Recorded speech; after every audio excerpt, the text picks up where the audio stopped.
The latest crisis in the new Egypt, which seems to lurch from one to another at alarming speed.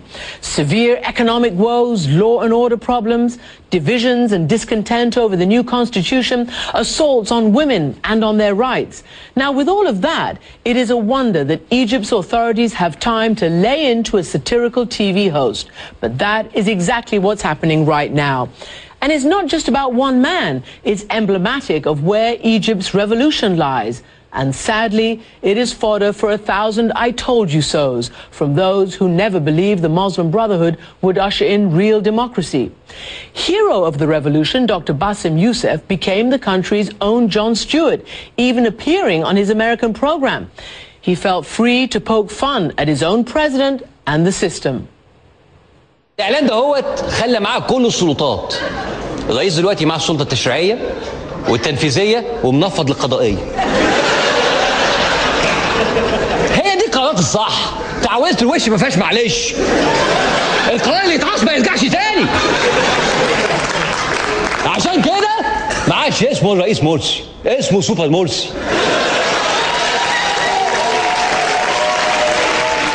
And when I talked to him back in December for the first time, I asked him how the government was responding to his sharp commentary. I think the president and everybody else is accepting it quite well. And I think this is actually the best time to have a political satire program in Egypt. Wrong, they are not reacting well. Yusuf turned himself into the prosecutor's office yesterday after an arrest warrant was issued for him Saturday for allegedly insulting Islam and President Mohamed Morsi. Crowds of fans chanted his name as he arrived in court. Now, he was questioned for 5 hours before being released on more than $2,000 bail. So much for free speech and the many other democratic promises from the Muslim Brotherhood. In a moment, my exclusive interview with the man in the crosshairs. But first, a look at what's coming up later in the program.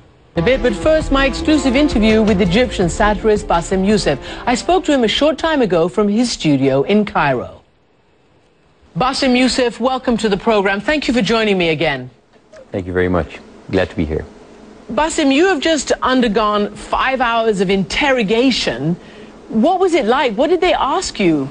Well, because what I present is visual, it's video, these are like episodes. So basically we were going through the punchlines that were considered by others as an insult to the president or as some sort of being in contempt to the Islamic religion. So we were basically answering question line by line, phrase by phrase, and joke by joke.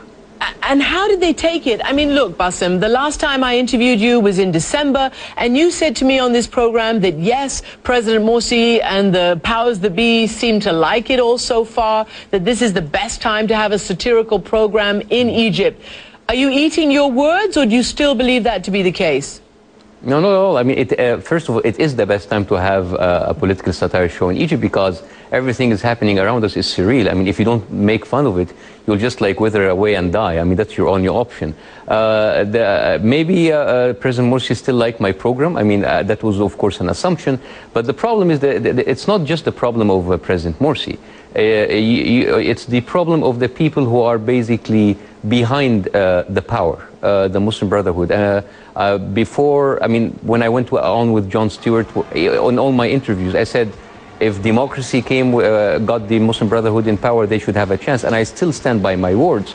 But the thing is, if they have a chance in a truly democratic elected system after a revolution, they need to shape up and they need to step up. And all what we have seen so far is basically the same old game and the business as usual, prosecuting people who with freedom of speech. Do you think the revolution is going backwards? Oh, the revolution have gone backwards so long ago.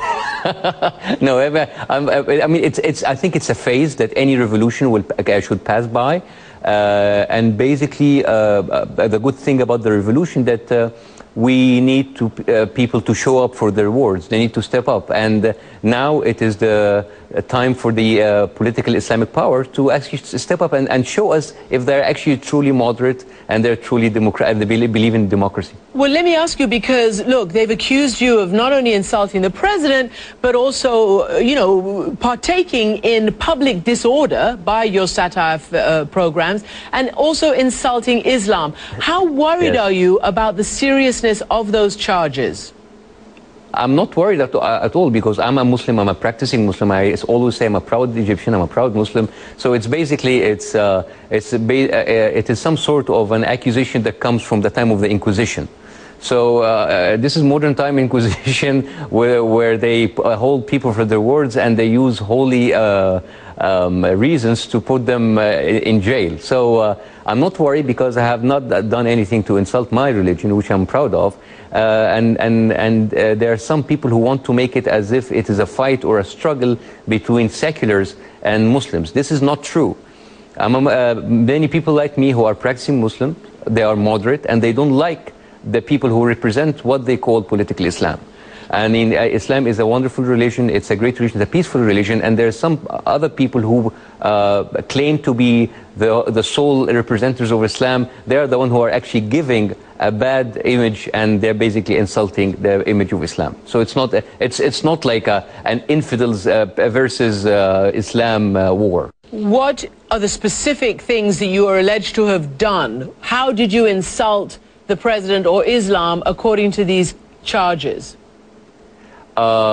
Specifically, I think about insulting the president, there was a couple of punchlines basically commenting on his speeches, which, as I think it was written, that people felt extremely affected psychologically to see their president being insulted, and that would actually affect our status throughout the war. Are you intimidated by this? 5 hours of interrogation, more than $2,000 in bail, possible trial, who knows what next? Are you changing the tone of your show? The tone of my show is actually getting higher and higher and higher. And I'm not intimidated, I'm just exhausted by this. So I'm not gonna let this drain me. I'm just gonna continue and continuing with the show, continuing with the same high tone of the show. We're not going to back down. We're not going to actually, we're not going to relax about what we do. We're just going to have fun doing it as usual. President Morsi's office says that the public prosecutor operates independently of the presidency and that he, President Morsi, respects free speech. Do you believe that? Well, again, if they said that, I believe it. But this is exactly the same rhetoric that we heard from the ex-regime.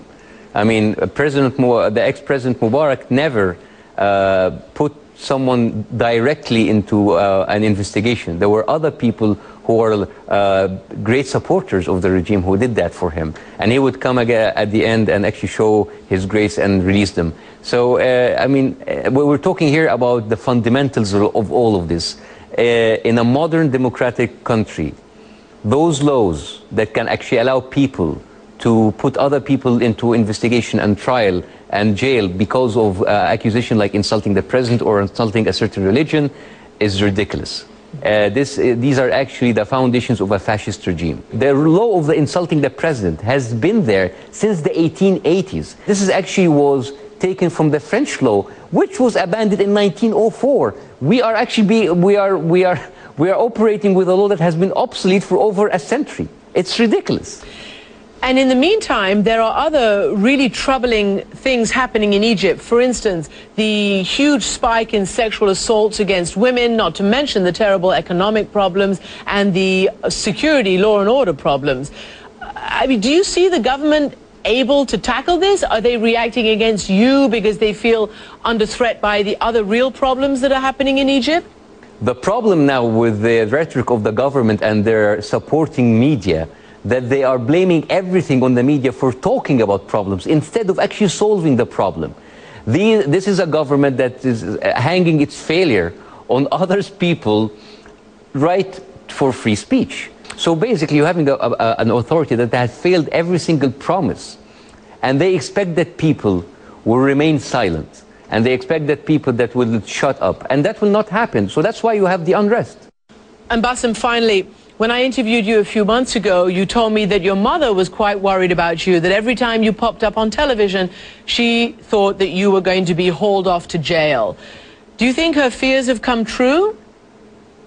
Well, I mean, she's still worried. And now going to jail is a risk that we have to go through. But, you know, with big shows and big programs comes great responsibility and maybe bigger risks. So I think we just have to accept that this will happen anytime. And meanwhile, we will just have fun doing this. Have you heard from Jon Stewart? Oh yeah, I mean, of course he asked about me, and he's